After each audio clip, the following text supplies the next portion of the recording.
I let my father beat my 8-year-old daughter with a wooden paddle until she bled because that's how I was raised. My wife pepper sprayed him and banned him from our home. I called her entitled and forced my daughter to reconcile with her abuser because he did it out of love. Now my wife divorced me. I lost custody, and my daughter won't speak to me.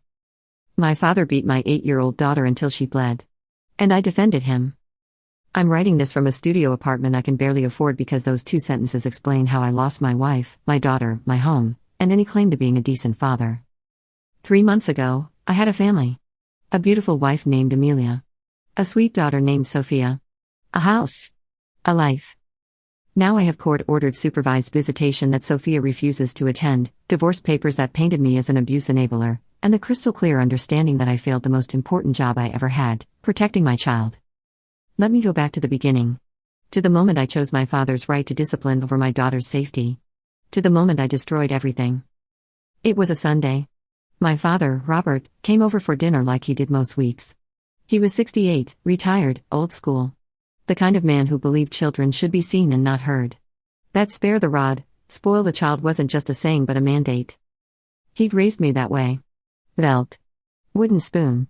Paddle. Whatever was handy when I needed correction. I told myself it made me tough. Resilient. Respectful. The truth is it made me afraid. And it taught me that love and violence could coexist. That the people who hurt you might just be doing it for your own good. Sophia was 8. Shy. Sensitive. She'd always been a little intimidated by my father, who had no patience for weak children. That Sunday, Sophia was playing in the living room when my father arrived. She was absorbed in her dolls, creating some elaborate storyline. My father walked in. Stood there. Waited. Sophia didn't look up. Didn't notice him. "Sophia," I said. "Grandpa's here. Come say hello." She glanced up, gave a small wave, then went back to playing. My father's face darkened. "Excuse me?" "Sophia, come give Grandpa a proper greeting," I said, my stomach already tightening. I knew that tone. "Hi, Grandpa," Sophia said, not moving. "Get over here and greet me properly," my father said, his voice hard. Sophia looked confused. I said hi. "Now." Something in his voice made Sophia scramble up and walk over. "Hi, Grandpa. How are you?" She started to walk away. My father grabbed her arm. "That's how you greet your elders? No hug? No respect?" "Robert, she's shy," Amelia said, coming out of the kitchen. "Let her be." "Shy? She's rude. This is what happens when children aren't taught proper respect." He was still holding Sophia's arm. She was trying to pull away. "Dad, let go. She greeted you." "It's fine." "It's not fine. She needs to learn respect." Amelia stepped forward. "Let go of my daughter. Now." My father released Sophia, who ran to Amelia. This is why kids today have no discipline. Mothers who coddle them. I'm not coddling her. I'm protecting her from your temper. The rest of the dinner was tense. My father made pointed comments about Sophia's manners, her posture, the way she held her fork. Amelia kept redirecting Sophia to the kitchen, keeping her away from him. I said nothing. Caught between my wife and my father, I chose silence. After dinner, my father called me aside. "Your daughter needs discipline. Real discipline. You're raising her to be soft." "She's 8, Dad." "I had you working at 8. Earning your place. She plays with dolls and doesn't even show basic respect." "She's fine. She's a good kid. She would be better with proper correction. You know what you need to do." I knew what he meant. The paddle. The belt. The corrections that left bruises and taught fear disguised as respect. "I don't discipline her that way," I said quietly. "That's your problem. Spare the rod." I know. He left disappointed in me. Amelia was furious. "Your father grabbed Sophia. Did you see that? He grabbed her hard enough to leave red marks." I had seen it. He was just trying to teach her respect. By hurting her? By scaring her? He didn't hurt her. He just held her arm. "She has finger marks. And you said nothing?" What was I supposed to say? He's my father. He was raised in a different time. I don't care what time he was raised in. He doesn't get to put his hands on my child. Our first real fight about my father. It wouldn't be the last. 2 weeks later, we went to my father's house for Sunday dinner. Sophia didn't want to go. "Grandpa scares me," she said. He doesn't mean to scare you, sweetie. He just has high standards. I don't like when he yells. He's not yelling. He's just firm. It's how men from his generation talk. Amelia gave me a look. If she doesn't want to go, she doesn't have to go. She's going. She needs to learn that family is important. That we don't avoid people just because they're strict. I was teaching her the same lesson I'd learned, except mistreatment from family. Swallow your fear. They love you, even when it doesn't feel like it. At my father's house, Sophia was quiet. Careful. She sat with perfect posture, said please and thank you, tried so hard to be good. My father watched her like a hawk. Waiting for a mistake. It came during dessert. Sophia dropped her spoon. It clattered on the floor. Pick it up, my father said. Sophia bent to pick it up. Not like that. Properly. Get out of your chair, pick it up, take it to the kitchen, wash it, and bring it back. Sophia's eyes filled with tears. It was an accident. I didn't ask if it was an accident. I gave you instructions. Follow them. She looked at me, waiting for me to intervene. I nodded. Do what Grandpa says, Em. She got up, trembling, and followed his instructions. It took 5 minutes. My father watched the entire time, criticizing her form, her speed, her attitude. Amelia was rigid beside me. When Sophia sat back down, crying silently, Amelia pulled her close. She's done eating. We're leaving. Amelia. No. We're leaving. Now. We left. My father stood at the door, shaking his head. You're making that girl weak. Mark my words, she'll grow up entitled and disrespectful. In the car, Sophia sobbed. Amelia comforted her. I drove in silence, angry at Amelia for making a scene, angry at my father for being so harsh, angry at Sophia for dropping the spoon. Angry at everyone except the person I should have been angry at, myself. We're not going back there, Amelia said when we got home. He's my father. And she's our daughter. Your father is cruel to her. It stops now. He's not cruel. He's old-fashioned. There's a difference. There's no difference to an 8-year-old who's terrified of her grandfather. We fought for hours. I defended my father. Amelia defended Sophia. I accused her of being overprotective. She accused me of enabling abuse. We went to bed angry. The next Sunday, I went to my father's house alone. Amelia refused to bring Sophia. Until your father learns to treat Sophia with kindness, he doesn't get to see her, Amelia said. I was furious. You can't keep my daughter from my father. Watch me. At my father's house, I complained. Told him Amelia was being unreasonable. Controlling. Keeping Sophia from family over nothing. My father nodded. Women today don't understand discipline. Your mother never questioned my authority. That's why you turned out strong.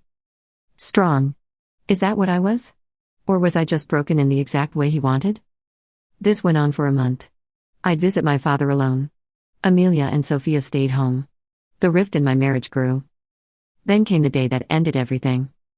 I was at work. Amelia called me, hysterical. You need to come home. Now. Your father showed up. He hurt Sophia. I called the police. My blood went cold. What? He showed up while you were at work. Demanded to see Sophia. I said no. He pushed past me, found Sophia in her room, and, her voice broke. He had a wooden paddle. He hit her. Multiple times.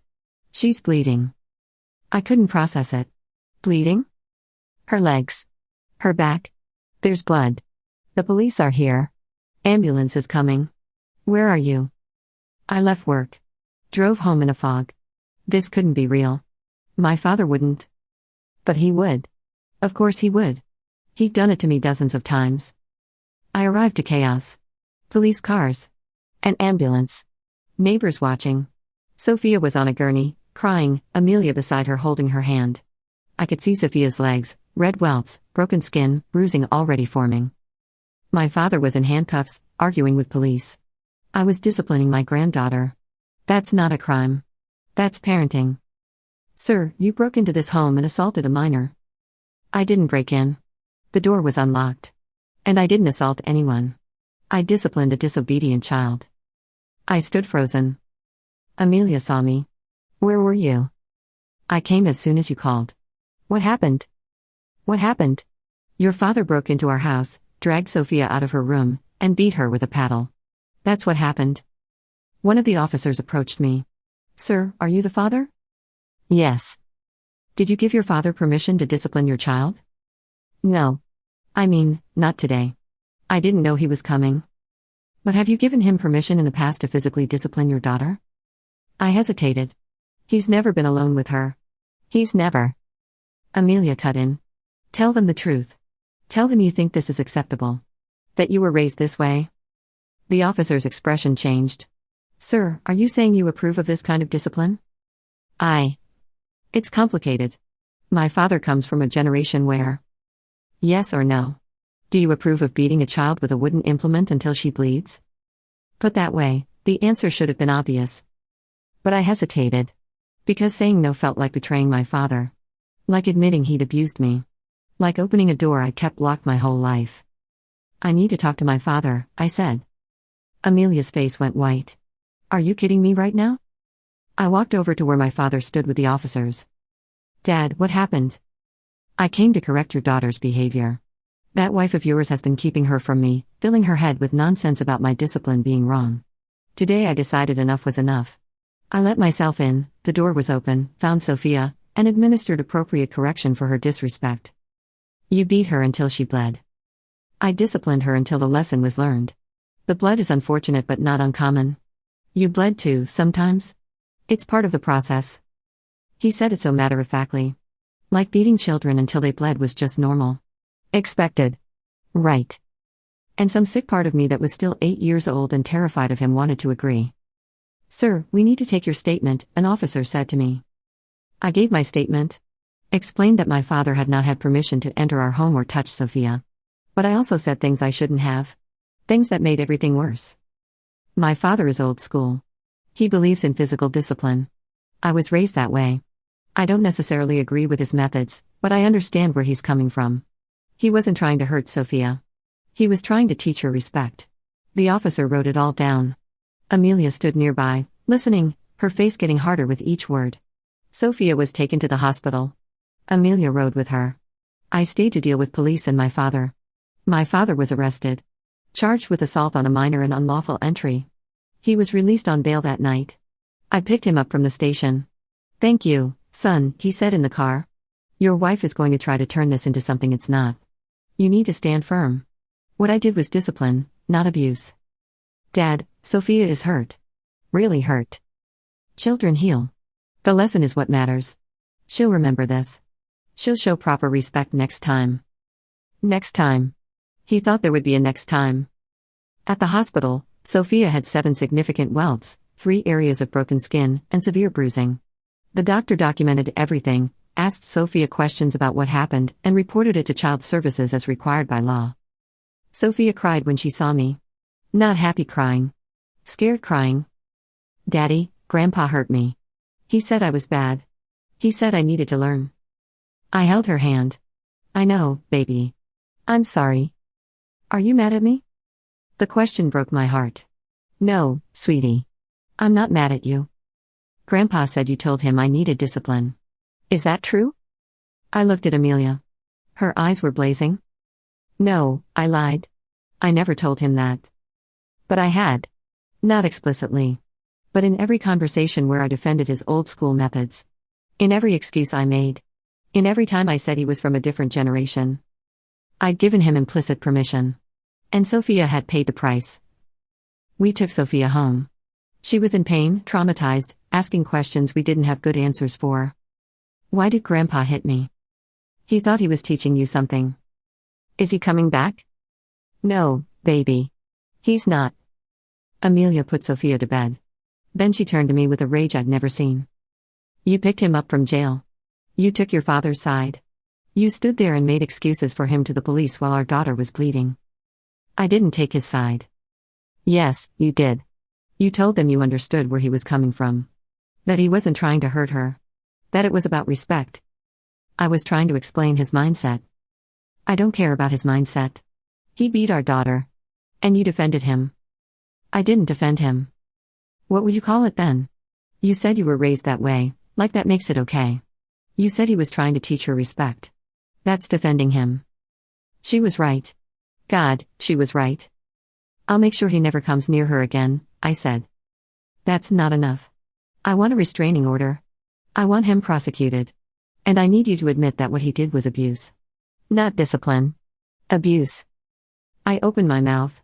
The word stuck in my throat. Because calling it abuse meant admitting my father had abused me. For years. And I'd normalized it. Defended it. Perpetuated it. It's complicated. It's not complicated. Amelia screamed. He beat a child. Our child. There's nothing complicated about that. He did it out of love. The words came out before I could stop them. Amelia stared at me. What did you just say? I just mean, his intention wasn't to harm her. He loves her. He just has a different way of showing discipline. Get out. What? Get out of this house. Now. I can't look at you right now. Amelia. You just said he beat our daughter out of love. You're as sick as he is. Get out before I do something I regret. I left. Went to a hotel. Spent the night trying to understand how I'd become this person. This father who defended his child's abuser because he couldn't face the truth about his own childhood. The next day, Amelia filed for a restraining order against my father. Temporary order granted immediately, hearing scheduled for the following week. My father called me. You need to talk to your wife. She's overreacting. I have a right to see my granddaughter. Dad, you hurt her badly. I disciplined her. There's a difference. She had to go to the hospital. Children are resilient. She's fine. She's not fine. She's traumatized. She's scared. She's dramatic. Like her mother. You need to get control of your household, son. That's when it clicked. The language he used. Get control. Like Amelia and Sophia were property. Like his violence was authority. But I still couldn't say it. Couldn't call it abuse. Because that would mean accepting that my entire childhood had been a lie. That my father's love had been violence. That I'd been abused. So I tried to find middle ground. Tried to fix things without choosing sides. I called Amelia. I'm coming home. We need to talk. No. Amelia, please. I'm sorry for what I said. I didn't mean. You meant every word. You think your father beating Sophia was out of love. You can't see that it was abuse. Until you can, you're not welcome here. She's my daughter too. Then act like her father. Protect her. Choose her over your abuser. He's not. I stopped. Because I was about to say he's not an abuser. And suddenly, I couldn't say it. Not after seeing Sophia's injuries. Not after hearing her cry. Not after watching her ask if she was bad. I need time, I said. Take all the time you need. But you're not seeing Sophia until you can tell me, honestly, that what your father did was wrong. Not complicated. Not old-fashioned. Not out of love. Wrong. She hung up. The restraining order hearing was scheduled. My father hired a lawyer. Amelia had one too. The day before the hearing, my father called me. I need you to testify for me. Tell the judge that this is about a mother keeping a grandfather from his granddaughter. That I was disciplining Sophia appropriately and your wife overreacted. Dad, I don't know if I can. You're my son. You know how I raised you. You know my discipline made you who you are. Don't abandon me now. The manipulation was so clear. But it still worked. Because he was my father. Because I wanted to believe the beatings had meant something. That they'd been for my own good. That admitting they were abuse would mean my whole childhood had been a lie. So I did the unforgivable. I testified for my father at the restraining order hearing. I sat in that courtroom and told the judge that my father was a good man who believed in old-fashioned discipline. Amelia sat across from me, holding Sophia's medical photos. Photos of the welts. The broken skin. The bruises that would take weeks to fade. And I testified for the man who caused them. Your Honor, my father comes from a generation where physical discipline was normal, I said. He raised me the same way. While I don't use those methods with my daughter, I understand his perspective. He wasn't trying to hurt Sophia. He was trying to teach her respect. The judge looked at me over her glasses. Mr. Patterson, are you aware that your daughter required medical treatment for her injuries? Yes, Your Honor. And you're testifying that this level of force was appropriate? I hesitated. The truthful answer was no. But saying no would mean betraying my father. Admitting he'd gone too far. Opening that door I kept locked. I'm testifying that my father's intentions were good, even if the execution was excessive. Excessive. I called beating my daughter until she bled excessive. Not criminal. Not abusive. Excessive. Amelia's lawyer stood up. Your Honor, may I ask Mr. Patterson a few questions? Proceed. She approached me. Mr. Patterson, you testified that your father raised you with physical discipline. Can you describe that discipline? Objection, my father's lawyer said. Relevance? I'm establishing a pattern of behavior, Your Honor. Overruled. Answer the question, Mr. Patterson. I swallowed hard. He used a belt. Sometimes a wooden spoon. Later, a paddle. When I misbehaved. How often? I don't know. Regularly. Weekly? Monthly? Weekly, I guess. Sometimes more. Did these punishments ever leave marks? Sometimes. Bruises? Yes. Broken skin? Sometimes, yes. Did you ever require medical treatment? I thought about the time I couldn't sit for a week. The time I hid blood in my underwear because I was afraid to tell my mother. The time I lied to a school nurse about falling. No, I lied. Mr. Patterson, would you describe your childhood discipline as abuse? The question hung in the air. Everyone waited. My father stared at me, willing me to say no. To validate his methods. To confirm that everything he'd done to me was love. Sophia wasn't in the courtroom, too young, too traumatized, but I could picture her face. The fear. The pain. The confusion. No, I said quietly. It wasn't abuse. Amelia made a sound. Not quite a sob. More like the noise of something breaking. The judge looked disgusted. Let me be clear, Mr. Patterson. Your father entered your home without permission, physically struck your 8-year-old daughter multiple times with a wooden implement, causing injuries that required medical documentation.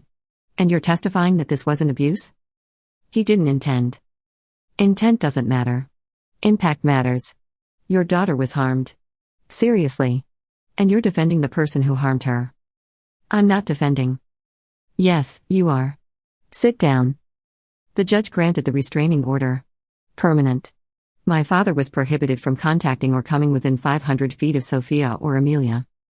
He was also charged with assault on a minor, facing potential jail time.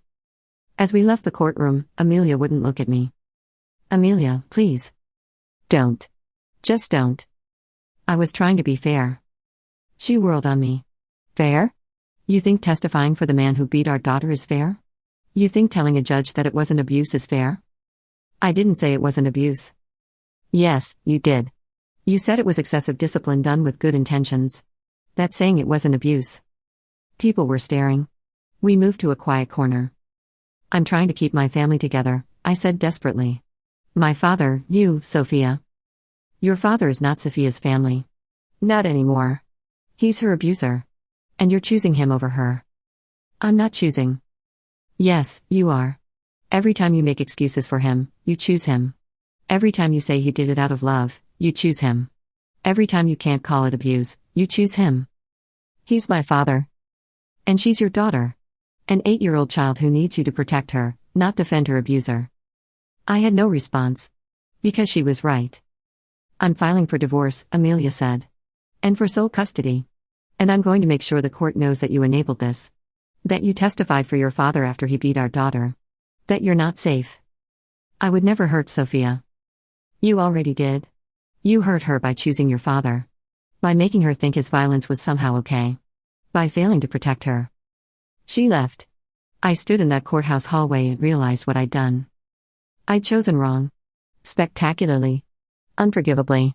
The divorce moved quickly. Amelia's lawyer painted me as an abuse enabler. They had my testimony from the restraining order hearing. They had statements from Sophia's therapist about trauma. They had evidence that I'd continued contact with my father after he hurt Sophia. Because I had. I'd called him. Visited him. Tried to maintain a relationship while pretending I could also maintain my relationship with Amelia and Sophia. I thought I could have both. I was an idiot. The custody evaluation was brutal. A court-appointed psychologist interviewed me for hours. Why did you testify for your father? She asked. Because he's my father. Because I understand his methods, even if I don't agree with them. But you do agree with them, don't you? At least partially? It's complicated. It's not complicated, Mr. Patterson. Either beating a child until she bleeds is acceptable, or it's not. Which is it? I couldn't answer.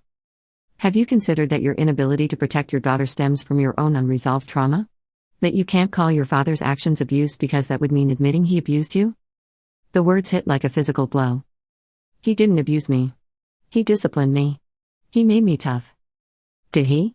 Or did he make you afraid? Unable to set boundaries? Willing to sacrifice your own child's safety to avoid confronting your past?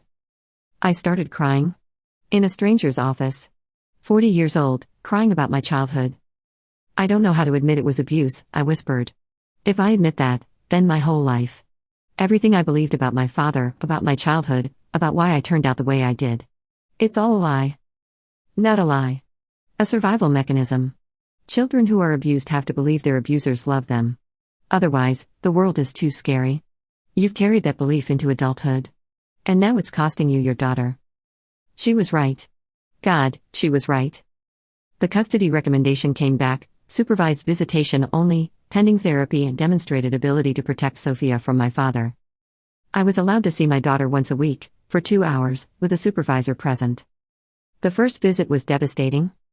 Sophia came in holding Amelia's hand. She saw me and stopped. "Hi, baby girl," I said, trying to smile. "Hi, Daddy." She didn't run to me. Didn't hug me. Just stood there, uncertain.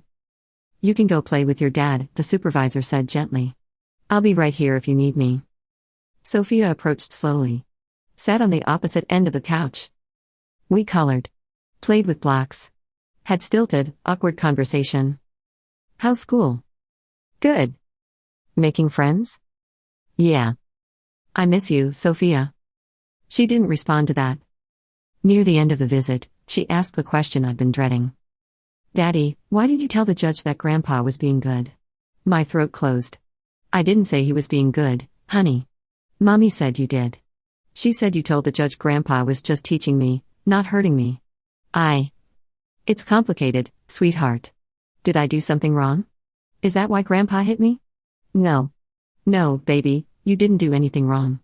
Grandpa was wrong. What he did was wrong. She looked at me with those big 8-year-old eyes. Then why didn't you say that to the judge? I had no answer. The supervisor wrote something in her notes.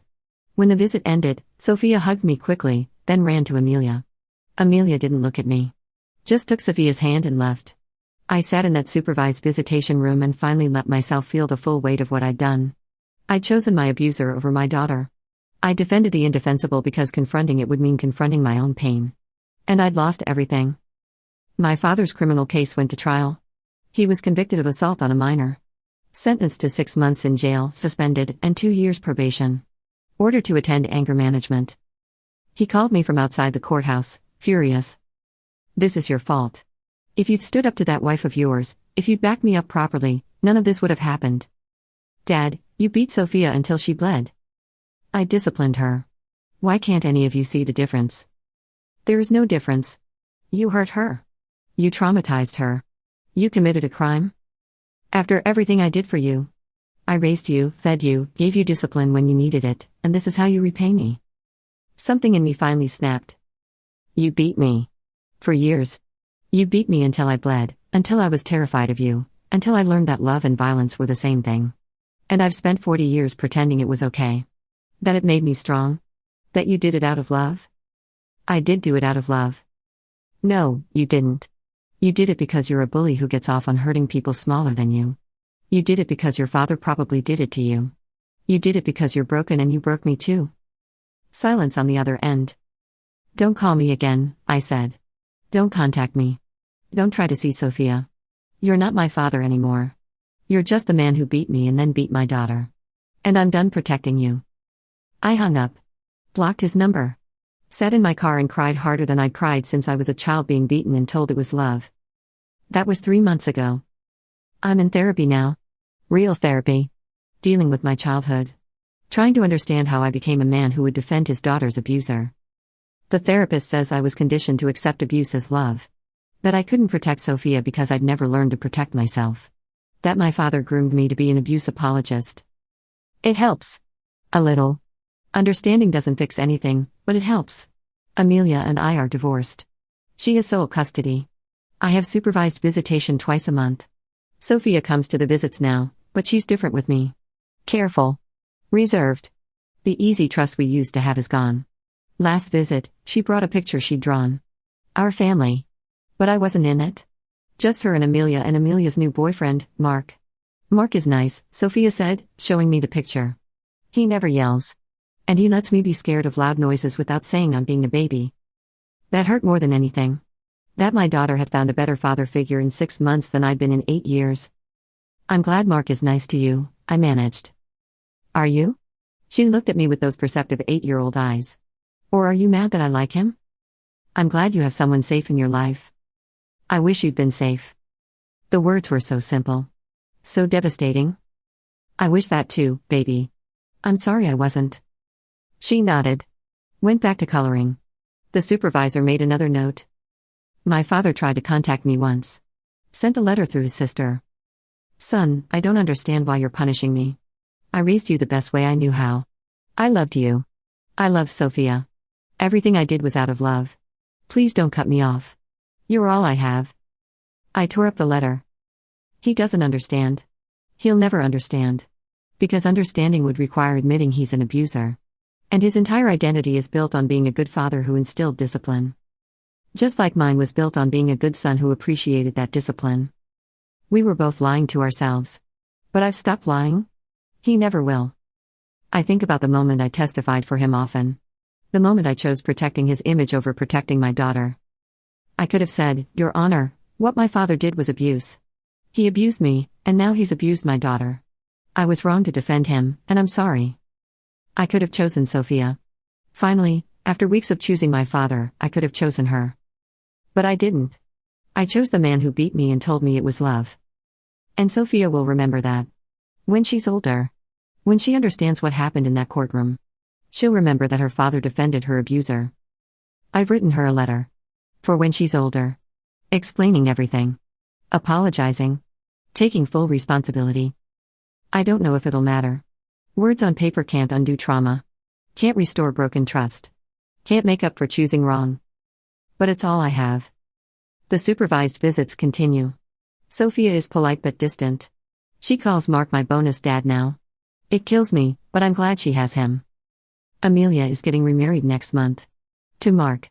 I'm not invited. Sophia asked if I was sad about that. A little, I admitted. But mostly I'm happy your mom found someone good. Mark would never let Grandpa hurt me, Sophia said. He said if Grandpa ever tried, he'd protect me. That's what dads are supposed to do. The implication was clear, I didn't protect her. Mark would. She was right. I see my father's conviction sometimes in news archives. Local man sentenced for assaulting granddaughter. The comments are vicious. People calling him a monster. Calling for harsher punishment. And the comments about me, where was the father? He testified for the abuser. He should lose custody permanently. They're right. All of them. I had one job as a father, protect my child. And when the moment came, when she needed me most, I protected her abuser instead. Because he was my abuser first. And I'd spent 40 years telling myself it was love. Now I know better. Now I understand that love doesn't leave welts. Doesn't cause bleeding. Doesn't make children afraid. But I learned too late. Sophia is 9 now. Thriving with Amelia and Mark. Laughing again. Playing without that watchful, fearful quality she had around my father. I get cards on Father's Day. Polite ones. Happy Father's Day, Dad. Love, Sophia. No drawings. No glitter. No best dad ever. Just polite obligation. That's what I've earned. My therapist asked me last week what I'd say to my father if I could say anything without consequences. That he stole my childhood. And then he tried to steal Sophia's. And I almost let him because I was too broken to see that abuse isn't love, no matter what you call it. Would you say anything else? That I forgive him, maybe. Not for his sake. For mine. Because carrying his poison hasn't helped anyone. Do you forgive yourself? That's the harder question. I'm working on it. Working on becoming the father Sophia deserves, even if it's too late for her to trust me completely. Working on understanding that breaking cycles of abuse means admitting they exist. Working on accepting that some consequences can't be undone. That defending your child's abuser because you can't face your own abuse is unforgivable, even if it's understandable. Last month, Sophia's therapist asked if I'd be willing to do a joint session. Amelia approved it. Sophia agreed, reluctantly. We sat in that office, Sophia on one side of the room, me on the other, and the therapist asked Sophia what she needed from me. "I need you to say Grandpa was wrong," Sophia said quietly. "Really say it. Not that he made a mistake or went too far. That what he did was wrong and bad and that you're sorry you didn't stop him." This was my chance. My moment to finally choose right. "Grandpa was wrong," I said, looking at my daughter. "What he did to you was abuse. Not discipline. Abuse. It was cruel and violent and traumatizing. And I'm sorry I didn't protect you.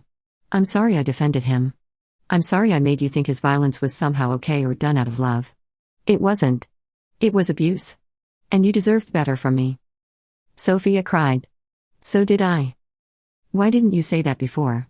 she asked. "Because I couldn't admit that Grandpa abused me too. Because if I called what he did to you abuse, I'd have to call what he did to me abuse. And I wasn't ready to face that." "Did Grandpa hurt you like he hurt me?" "Yes. For many years. And I told myself it was love because that's what he told me. I was wrong. It wasn't love.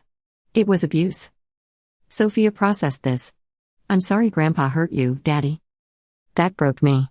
My daughter, who I'd failed so completely, was sorry that I'd been hurt. "Thank you, baby. I'm sorry I didn't protect you better." We're not fixed. That one conversation didn't restore trust or undo trauma. But it was a start. The supervised visits continue. But now Sophia sometimes sits closer. Sometimes laughs at my jokes. Sometimes asks if we can do visits more often.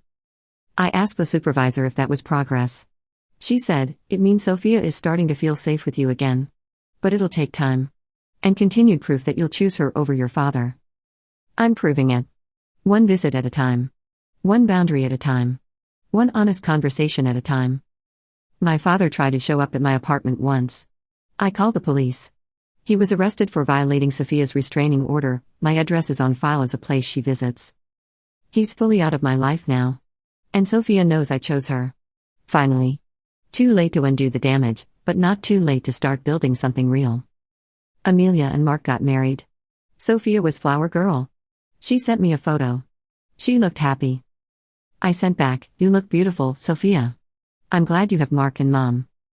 She texted, "Thanks, Dad. Maybe you can come to my next birthday party. If Mom says it's okay." Maybe. If I keep proving I'm safe. If I keep choosing her. If I keep doing the work. It's more than I deserve. But I'll take it. If you're reading this and you're defending abuse because that's how you were raised, please stop. Please get help. Please don't do what I did. Breaking cycles of abuse means admitting they exist. Means calling abuse what it is, even when the abuser is someone you love. Means protecting your children, even from family. Especially from family. I let my father beat my daughter until she bled because I couldn't admit he'd beaten me the same way. I defended her abuser because facing his abuse meant facing mine. I testified for him in court while she recovered from injuries he caused. I chose wrong. Over and over. Until I lost everything. Now I'm trying to choose right. Trying to be the father Sophia deserves. Trying to break the cycle I'd spent 40 years pretending didn't exist. It's too late to undo the damage. But maybe it's not too late to prevent more. My father beat me with a paddle and called it love. Then he beat my daughter and called it discipline.